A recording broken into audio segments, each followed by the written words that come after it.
Washington, Representative Dan Lipinski, a conservative Democrat from Illinois whose opposition to abortion rights and the Affordable Care Act made him a pariah in his party, lost a hard-fought primary race on Tuesday night to his progressive challenger, Marie Newman.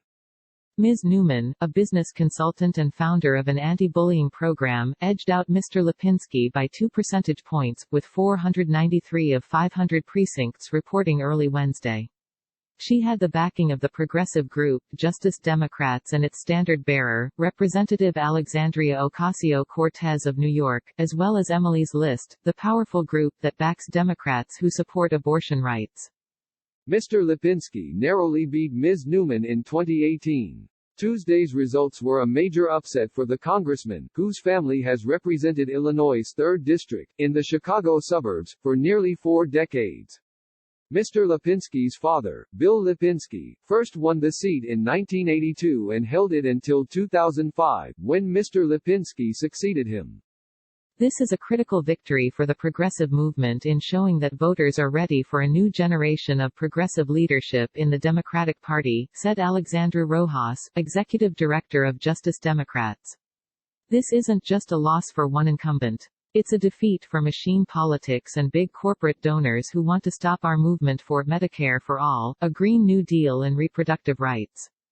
Ms. Newman's victory was a rare bright spot for the progressive movement in Tuesday's contests, in which Senator Bernie Sanders of Vermont suffered major defeats in 3 crucial states, including Illinois. The results all but extinguished his hopes of a comeback against former Vice President Joseph R. Biden Jr., who appeared to be headed toward becoming the Democrats' presumptive nominee.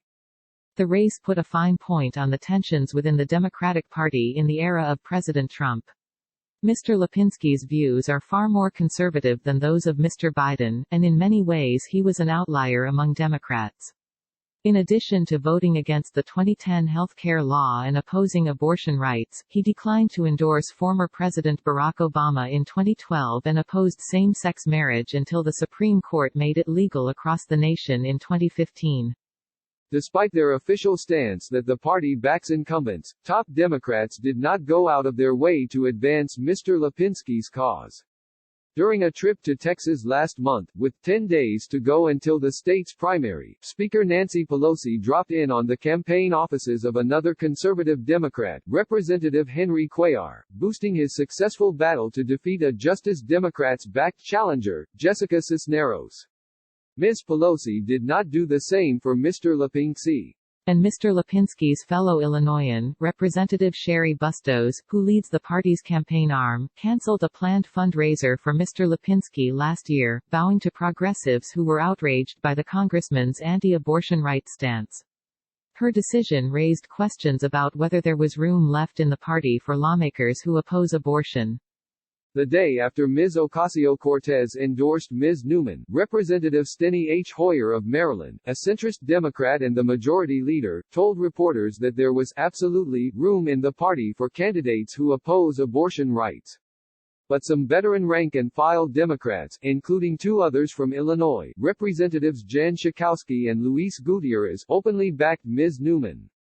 Ms. Newman, who worked in advertising before starting her own consulting business, founded a nonprofit organization, Team Up to Stop Bullying, after one of her children was subjected to severe bullying in school.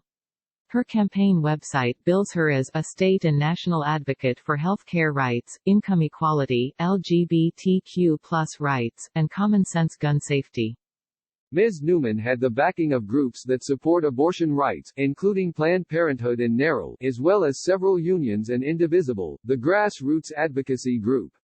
Even before all the votes were counted on Tuesday night, Emily's List issued a statement congratulating her on the victory, calling her a proven fighter for working families.